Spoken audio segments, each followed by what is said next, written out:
The NFT community just can't catch a break, because every time when they try to do anything, they always find a way to fail. And it's not like a little mistake, like you're running in a race and then you fall over and you're like, oh man, that kinda sucks, but next time I'm gonna train harder and I'm finally gonna win. It's not something small like that. What they do is that they start the race and then they fall in like a sinkhole somehow, and then they just are never seen again. And it's just really sad at this point. The last time everyone was talking about NFTs was basically just a bunch of people laughing at crypto bros, because the news ended up coming out that 95% of NFTs were basically worthless. So a lot of crypto bros were going on Twitter and basically saying that, man, this is extremely sad, how could something like this happen? And the whole community after that news was in this extremely sad state where they were basically just hoping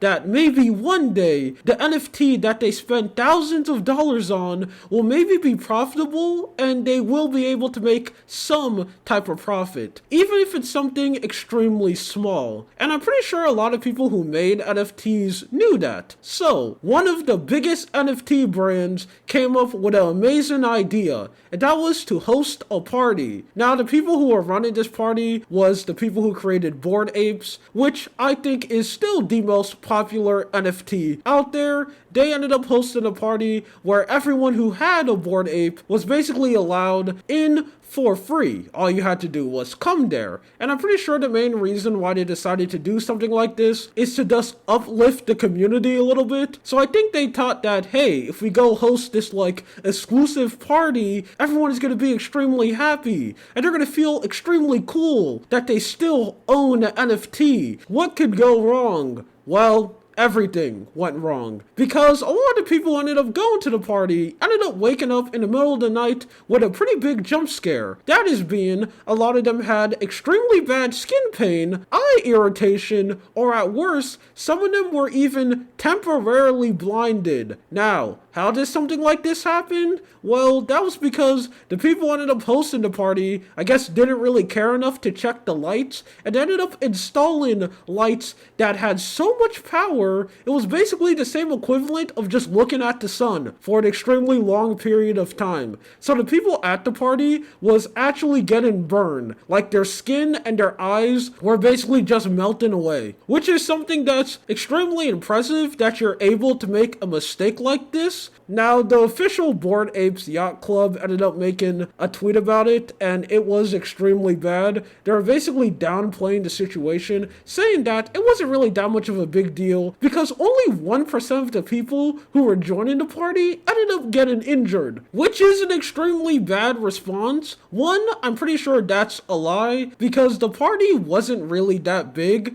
There weren't a lot of people going there, so I'm pretty sure more than 1% of them got injured. And two, even if that was true, where it was only a little bit of people who ended up getting hurt, that's still extremely bad. No one should be going to a party and then just getting their eyesight basically just burned away. Something like that should not be happening at all. Now, after this whole situation, a lot of people were wondering, what is the NFT community going to do next? Are they going to come together and like maybe press charges or fight back against the company? What are they going to do? And if I had to go and put in a theory, they're probably going to do nothing. That is because the NFT community is really good at making, when something bad happens to them, they try to turn it around into something good, even if it makes no sense. Like, you see this a lot where one of these NFT bros will just lose thousands of dollars because they just put all their money into like an extremely dumb crypto coin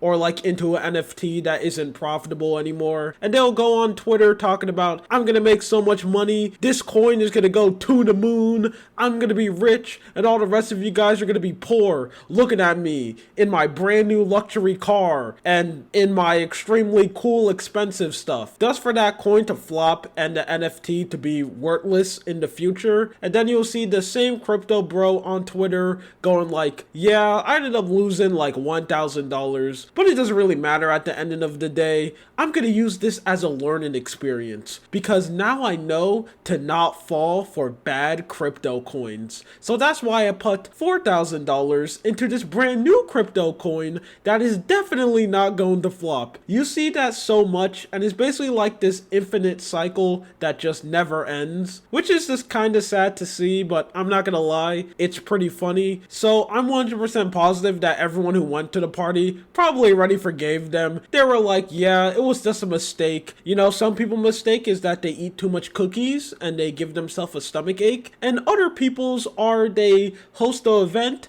accidentally burned some of the people who went to the event eyeballs, and you know, it just is what it is. There's not really anything you can do about it. I'm going to the doctor anyway so I can go and hopefully get my eyes fixed. That is what most likely is going to happen, and the community is just going to move on like this event just never happened. I'm not gonna lie, I do feel kind of sad for these NFTs people because they didn't really deserve it. They just wanted to go to a party and have some fun, and then they had to deal with skin pain and eye injuries, which is really sad. Even though I know there's some people coping, saying that, well, I may be losing my vision, but at least I still have my NFT, which is just extremely sad because you can buy another NFT, you can't buy more eyeballs. Anyway, that's it. My name is Lua. You have a good day or night. See ya.